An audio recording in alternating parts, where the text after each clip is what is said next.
Michael, the atheistic philosopher is often in the position of refuting arguments for the existence of God, all kinds of arguments. But let's turn that around. Let's put it in the other direction. Do you have affirmative arguments for why atheism is a more legitimate worldview?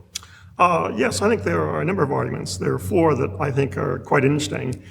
First of all, I would argue that atheism is the default position. That's based upon the idea that when you survey the alternatives, you have a large number of equally likely alternatives, and theism is only one of those. A second argument focuses upon the sorts of minds that we're acquainted with, right? And I think there's good evidence that in the case of human beings and other animals, the mind is the brain, there's no immaterial substance, right? And so there's an argument from that to the conclusion it's unlikely that God exists. A third argument, the one I think is most important, is the argument from evil, which focuses upon suffering and deaths of innocent people in the world and argues that the existence of God is unlikely. And then finally, there's another argument, which in a way is a version of the argument from evil, but it's a specialized version. And it's an argument from the hiddenness of God. And it says basically that the existence of God is much less evident than it could be. And that's not a good thing, and that provides us with a reason for concluding that God does not exist. All right, let's talk about each one of them. Let's start with number one, that atheism is the default position. In other words, the position that we should take as a first look. But that seems contrary to our nature, certainly contrary to the cultural history of humanity, that every society has envisioned and imagined deities, spirits, whether it's from animism to monotheism. All societies, it seems, has some sort of an innate sense of a spiritual world. So why with that cultural history do you have atheism as the default position? Well, I mean, on the historical matter, as you said, there was polytheism and so on. It was a long journey from polytheistic beliefs and so on to monotheism, which arose only really in two places, Israel under Moses and in Egypt and so on. So that it took a long time for the idea of a monotheistic God to really arise. But why is it the default position? Well, because there are alternatives that seem to be on a par. Compare, for example, the existence of an all-powerful, all-knowing, perfectly good being, the God of monotheism, with an all-powerful, perfect, all-knowing, but perfectly evil being, and with the alternative, all-powerful, all-knowing, but morally indifferent deity. I would say that those three are equally likely, right?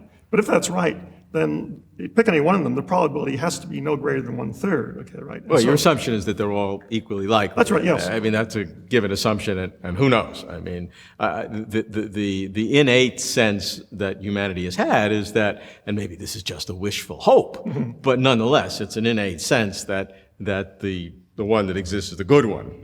Yeah, well, I think that just is a wishful hope and so on. That is that the idea that there's, all-powerful, all-knowing, perfectly evil being is not a very appealing idea, right? And but so you're saying it's equally discarded. logical, equally statistically logical? Yeah, from a logical point of view, the idea of being perfectly good and the idea of perfectly evil, those are, so to speak, concepts that are really on a par and so on in terms of the scope that they cover, right? And so if you go back to sort of principles of inductive logic, I would argue that they should be treated as equally likely, and similarly for a morally indifferent deity. And the evidence that you have of creation, because if there is a deity, be it an all-good deity, an all-evil deity, or a morally ambiguous deity, kind of an AC/DC God kind of thing. So of all those three, the evidence of the physical creation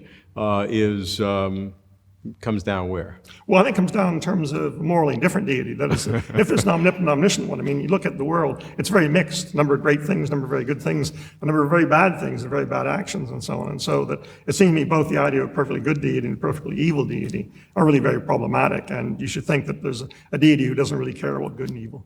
Or that deity has a very complex and rich understanding, far beyond our understanding, of what this complex amalgam of good and evil is and what an end result is. Well, you may be defining that as morally indifferent, and that God may define it in a different way, but that looks like the evidence. Well, I guess there's another argument. That's going to get into the argument from evil, basically.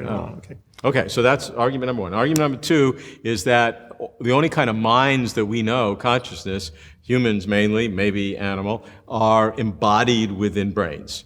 And the argument is that if we're going to imagine some other mind, we don't have evidence that there's any kind of minds other than the ones that are produced by brains.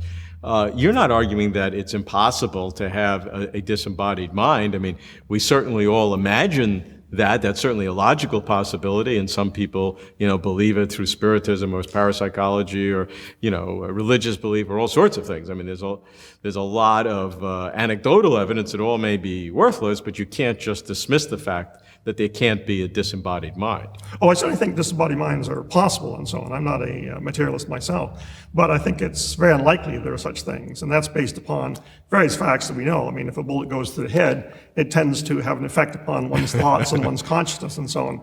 Drugs can change you from a depressed individual to a non-depressed individual and so on. So I think there's a lot of evidence that we unfortunately do not have an immaterial mind or soul, right? And so I think there's good reason for thinking that in the case of humans and other animals, the mind just is the brain. So therefore, the argument, though, is again a probabilistic one that basically says since we have only seen minds that are produced by embodied brains, that it is less likely that there exists some disembodied mind. That's right. It is only a probabilistic argument, and I think unlike the argument from evil, I don't think it provides exceptionally strong evidence, but I think that it is a reasonable projection for the minds we know of.